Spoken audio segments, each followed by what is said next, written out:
कोल्हापूर जिल्ह्यामध्ये थंडीचा कडाका वाढला। राधानगरी धरण परिसरात धुक्याची चादर। राधानगरीचा नयनरम्य परिसर पाहण्यासाठी पर्यटकांची गर्दी। धाराशिव जिल्ह्यामधल्या 12 कारखान्यांमधून 8,68,817 टन ऊसाचं गाळप, 5,85,681 क्विंटल साखर उत्पादित। साखर आयुक्त कार्यालयाची माहिती। कुंभमेळ्याच्या पार्श्वभूमीवर तपोवनातील 94 एकर जागेवर भारत मंडपमच्या धर्तीवर इमारत। इमारतीमध्ये साधू, महंत आणि भक्तांच्या निवासाची व्यवस्था। कुंभमेळ्यामध्ये 3000 आखाड्यांचं नियोजन सुरू। धाराशिव जिल्ह्यामधील भूममधील अलमप्रभू देवस्थानच्या यात्रेला उत्साहात सुरुवात। दर्शनासाठी भाविकांची मोठ्या संख्येनं गर्दी। रक्तदान शिबिर, कुस्त्यांच्या स्पर्धा आणि 3 दिवस महाप्रसाद असणार। सोलापूरच्या करमाळा तालुक्यामधल्या पातुर्डीमध्ये ग्रंथदिंडीचं आयोजन। महिलांचा दिंडीमध्ये मोठ्या प्रमाणात सहभाग।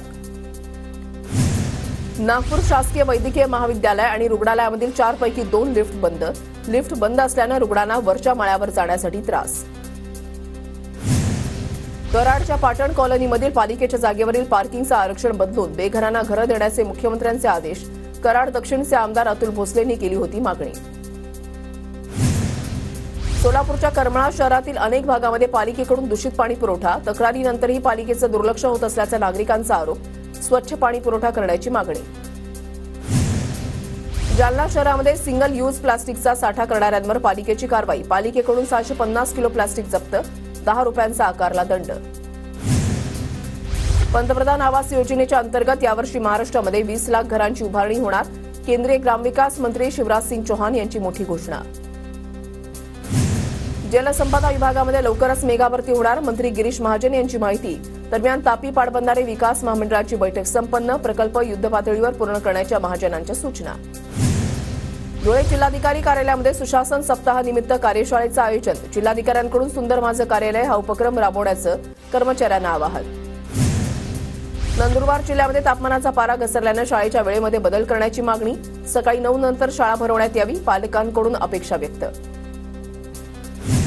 शहादा नगरपालिका हद्दीमधील करधारकांनी 31 डिसेंबरपर्यंत कर भरा। नंदुरबार पालिकेचं आवाहन। कर न भरल्यास कडक कारवाईचा पालिकेचा इशारा। नंदुरबार जिल्ह्यामध्ये विद्यार्थ्यांना दिल्या जाणाऱ्या पोषण आहाराची गुणवत्ता तपासली जाणार। पोषण आहाराच्या तपासणीसाठी जिल्हा परिषदेच्या वतीनं पथक तयार। तपासणीनंतर अहवाल वरिष्ठांना पाठवणार। नंदुरबार जिल्ह्यामधील नेत्रंग शेवाडी महामार्गाच्या कामामुळे अनेक ठिकाणी झाडांची कत्तल। पर्यावरण प्रेमींकडून नाराजी व्यक्त। कत्तल केलेल्या झाडांच्या जागेवर वृक्षारोपण कधी होणार, पर्यावरण प्रेमींचा सवाल। धुळे जिल्ह्यामध्ये सौर कृषी पंप जोडणीसाठी शेतकऱ्यांकडून 8000 अर्ज। अनेक शेतकऱ्यांनी पैसे भरूनही जोडणीची प्रतीक्षा। पोलीस अधीक्षकांच्या पुढाकारातून धुळे पोलीस रुग्णालयाचं नूतनीकरण करण्यात आलेल्या रुग्णालयामध्ये शहरातील सर्व तज्ञ डॉक्टर्स सेवा देणार। सोलापूर विद्यापीठाच्या शैक्षणिक वर्षामधील पहिली सत्र परीक्षेला सुरुवात। 72,000 विद्यार्थी देणार परीक्षा। विद्यापीठासह संलग्नित 109 उच्च महाविद्यालयांमध्ये परीक्षा। परदेशी शिक्षणासाठी 44 विद्यार्थ्यांना शिष्यवृत्ती। गेल्या वर्षीच्या तुलनेमध्ये विद्यार्थ्यांच्या संख्येमध्ये घट।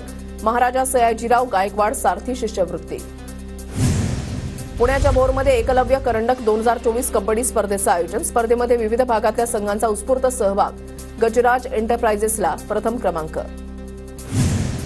पुणे विद्यापीठातर्फे शालेय विद्यार्थ्यांसाठी विज्ञान एकांकिका स्पर्धा। विज्ञान तारा स्पर्धेचं आयोजन। जानेवारीमध्ये स्पर्धा। 1ली ते 12वीच्या विद्यार्थ्यांना सहभागी होता येणार। वयोमर्यादेमध्ये शिथिलता दिल्यानंतर गट ब आणि गट क च्या परीक्षांसाठी 6 जानेवारीपर्यंत नव्यानं अर्ज करता येणार। पात्र उमेदवारांना दिलासा।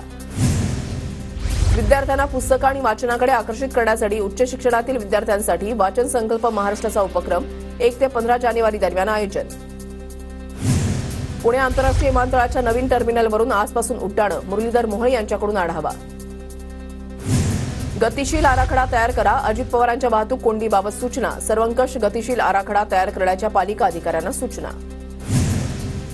नगर सोलापूर रस्ता जीवघेणा। वर्षभरात शहरामध्ये 278 जणांचा अपघाती मृत्यू। नगर रस्ता, सोलापूर रस्ता, कात्रज, हडपसर आणि मुंबई बंगळुरू बाह्यवळण मार्गावर अपघातांचं प्रमाण अधिक। बहुउद्देशीय वाहतूक केंद्रासाठी उपमुख्यमंत्र्यांच्या सूचना। शिवाजीनगरमधील मेट्रोच्या स्थानक आणि एसटी बस स्थानकासंदर्भात आढावा बैठक। पिंपरी चिंचवडमध्ये आता रात्रीच्या बांधकामांना बंदी। बांधकाम प्रकल्पांसाठी पर्यावरणपूरक नियमावली जारी। ध्वनी प्रदूषण टाळणं, जलसंधारण आणि कचरा व्यवस्थापन सुधारण्यासाठी पालिकेचा पुढाकार।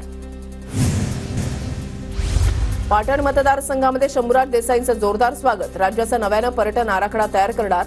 महाराष्ट्राला पर्यटनाच्या बाबतीत पुढे नेण्याच्या अनेक संधी. शंभूराज देसाईंची प्रतिक्रिया. रायगडच्या रोहा तालुक्यामध्ये मंत्री आदिती तटकरेंचं जंगी स्वागत. कार्यकर्त्यांकडून रायगडच्या पालकमंत्री आदिती तटकरे अशी घोषणाबाजी. पदभार स्वीकारल्यानंतर मंत्री संजय राठोड यांनी आज महत्त्वाची बैठक बोलावली. बैठकीला नाम फाउंडेशन, पाणी फाउंडेशन सारख्या संस्थांना निमंत्रण. हिवरे बाजारचे कार्यकारी अध्यक्ष पोपटराव पवारही उपस्थित राहणार. साताऱ्यामध्ये मंत्री शिवेंद्रराजे भोसले यांकडून उदयनराजेंची भेट. शिवेंद्रराजेंना पालकमंत्रीपद मिळायला पाहिजे, उदयनराजेंकडून मत व्यक्त. जालन्यामध्ये अतुल सावेंना सोडून कुणालाही पालकमंत्री करा. पालकमंत्री असताना सावेंनी काम न केल्यानं जनतेचा रोष. भाऊसाहेब घुगे यांची प्रतिक्रिया. जालन्याचं पालकमंत्रीपद शिंदेंच्या शिवसेनेला दिलं पाहिजे, मात्र पालकमंत्रीपदाबाबत निर्णय घेण्याचा अधिकार मुख्यमंत्र्यांना. जालन्याच्या मुख्यमंत्रीपदावरून अर्जुन खोतकरांची प्रतिक्रिया. अमरावतीचं पालकमंत्रीपद चंद्रशेखर बावनकुळेंना मिळावं. बावनकुळे पालकमंत्री झाल्यावर जिल्ह्याला न्याय मिळवून देतील. रवी राणा यांची प्रतिक्रिया. राजू पाटील यांच्या मुलाच्या विवाह सोहळ्याला राज ठाकरेंची सपत्नीक उपस्थिती, तर देवेंद्र फडणवीसांकडूनही वधूवरांना आशीर्वाद. केंद्र सरकारचा 5वी आणि 8वीच्या वर्गासाठी न नापास धोरण रद्द करण्याचा निर्णय. 2019 मधील शिक्षण हक्क कायद्यामध्ये सुधारणा. अयोध्येमध्ये रामलल्लाच्या प्राणप्रतिष्ठा महोत्सवाच्या निमित्तानं 11 ते 13 जानेवारी दरम्यान भव्य उत्सवाचं आयोजन. धार्मिक अनुष्ठानाचं आयोजन.